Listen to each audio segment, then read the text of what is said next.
Welcome to Legally Speaking, a podcast from the Utah Attorney General's Office.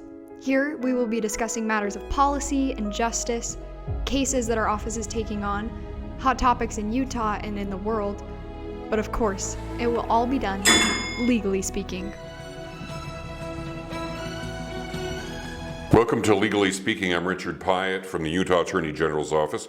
We're talking human trafficking today with Mick Spilker, who's the Section Chief for the Proactive Investigations of Street Crime and Enforcement, which includes human trafficking. Yeah, Secure Strike Force. Okay. Tell us a little bit about your law enforcement experience. Like, what led you to the AG's office, and what was your interest in focusing on human trafficking? Well, I spent 20 years with the Department of Corrections in investigations, and then retired from there and got hired on at the AG's office just a little bit before the Secure Strike Force started. Mm-hmm. And then I ended up working with them and spending a lot of time. And human trafficking hadn't quite, we're talking back in 2009, hadn't hit yet. And then, of course, as time went on. The public's perception. Yes, the public's perception, as well as actually criminal cases that we were looking at. Yeah. You know, at that time it was mainly fraud docs and things like that. But as time progressed, obviously it moved into human trafficking, and so then I started investigating that. So there's some people out there who just don't think that human trafficking is a legitimate deal. They just don't think that it exists. They think that it's just some kind of like mechanism for law enforcement to get money and stuff like that. What's your response to people when they say that? I think they need to maybe educate themselves a little bit more on that and look into it. Obviously, it's the misperceptions out there of what trafficking is. It's not something that stands out like people think, like van loads of people come in and are being let out of a van each night and then locked up each night. I guess the term invisible rope is there. It's used obviously quite a bit when they're teaching about human trafficking. So it's there even though you may not It's there, recognize but you don't really, you can't see it like you would if somebody got injured in a fight or something. Yeah. Does that make it harder to like deal with it and arrest people and rescue people also? Yeah, it makes because if they're covering it up and you can't detect it, you can't arrest anybody because you can't prove anything. Yeah, I mean, it's one of those. Obviously, the public is out there everywhere, and so obviously if they're educated to what to look for in that, they'll call in and give us tips that we can follow up on those tips, and then hopefully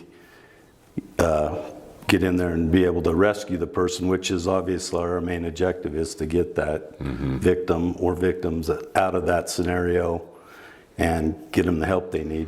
So you look around the state of Utah, you see beautiful landscapes and mountains and all that kind of stuff. You don't see the human trafficking issue. How bad would you say it is, though, kind of hidden under the surface?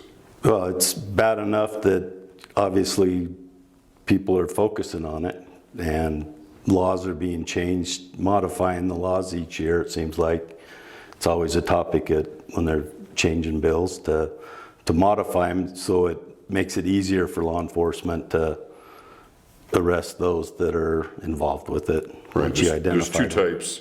There's labor trafficking and the sex trafficking. Are both of them pretty prominent in Utah, or is one more common or easier for law enforcement to deal with? There is obviously sex trafficking here, but labor trafficking, because there's a lot of open lands where it gives job opportunities for people from outside the country to come in and work, which makes labor trafficking for those that do it a lot easier to do, because they can control them a lot easier. So how would you recognize, though, that if someone crosses the border and doesn't have papers and they get a job working in agriculture, they want a job, they're working because they want to be here, as opposed to somebody who's being basically used as a slave? How do you guys tell the difference between that dynamic? Well, for instance, there was a case not too long ago up in Ogden where we had the Carnival. Right, I remember that. Those people coming in to work had work visas because you know, you can apply for work visas to come in, and agriculture is pretty popular for sponsoring that.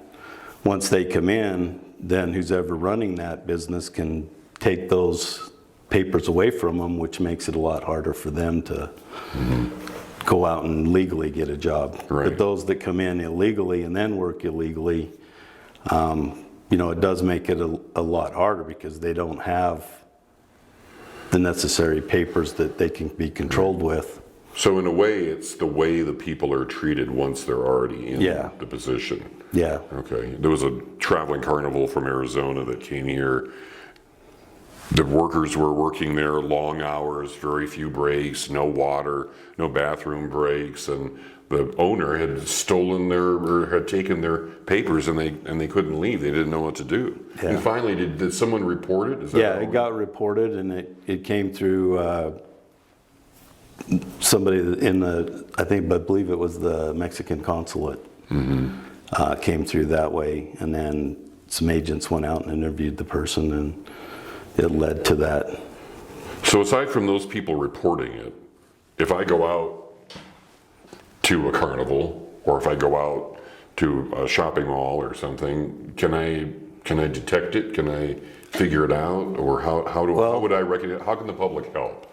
Well, obviously the main thing is the public needs to familiarize themselves with what labor trafficking is, or sex trafficking. And I mean, there's just so many things to look for that you know, but the best thing that I could recommend is be a good witness. You know, if you see something like, for instance, at the carnival, obviously the living conditions is an indicator. If you got, you know, 8 to 10 people in a little trailer, you know, that could be a potential indicator of it.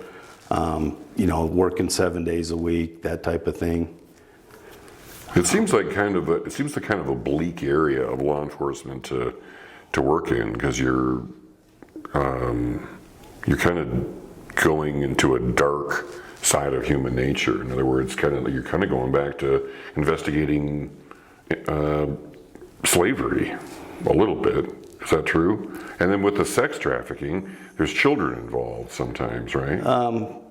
Yes, obviously there are children involved.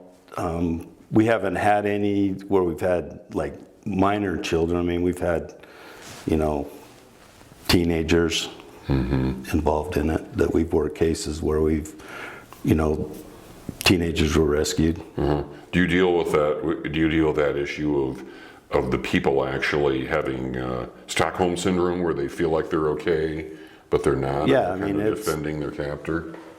Yeah, I mean, these are the hardest cases, some of the hardest cases to investigate. Obviously, you're dealing with someone that's traumatized. And yeah, as far as the Stockholms, that's there. I mean, sometimes when you rescue somebody from that and you start working with them and they're provided with the services, and they'll start opening up a little bit more. But then they'll turn and start feeling bad that they just reported that, so their trafficker, you know, there is that bond still, and they feel like they're letting them down. So has it always been out there? We just didn't recognize it? Yeah, I mean, was this happening during the heyday I mean, of the 80s and stuff? Sex and work's always been here. Yeah. I guess it's, you know, it's over the times people starting to recognize that, you know, it is a controllable thing, and people are manipulated and taken advantage of. I mean, we all know what it's all about, money. Sure. In your opinion, is it a winnable battle? Is it a battle where you can at least make progress?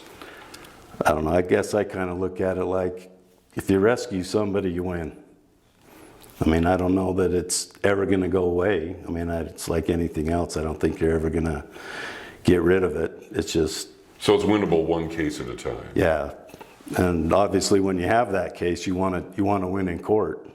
So you want to put the best case together you can. But unfortunately in this crime, a lot of times you're looking at a human trafficking case, but in the long run it ends up being an exploitation case or money laundering case, because the victims, you know, obviously are it's a tough time for them to keep reliving it and then getting into court and having to get up and testify against the trafficker. So do you feel like in Utah we're handling it pretty effectively? I know that Attorney General Sean Reyes has really talked about human trafficking a lot. Has that translated, how well do you think that has translated into action being taken and a difference being made? Yeah, I think,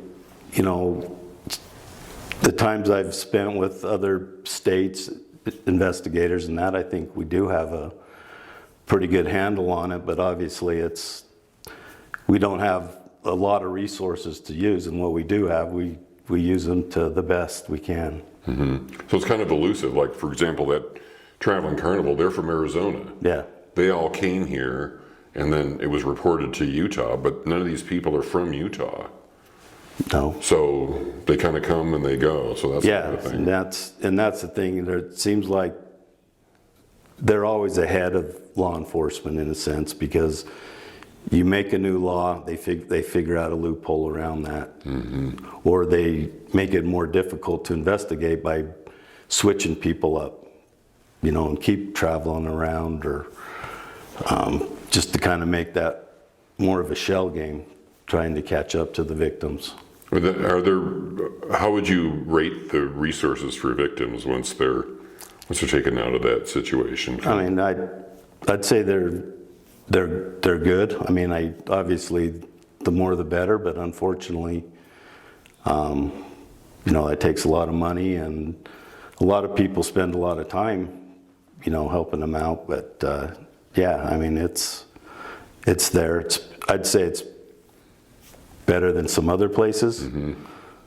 So you've worked in different areas of the Attorney General's office and in law enforcement. The name of your unit is the proactive investigations of street crime and enforcement. Being proactive is much more difficult than just responding to a case. If you've got somebody that's hit someone over the head, the police are called, you go there, you look for the guy that hit him on the head. With this, being proactive, it's a little bit like, where do you begin, right? Yeah.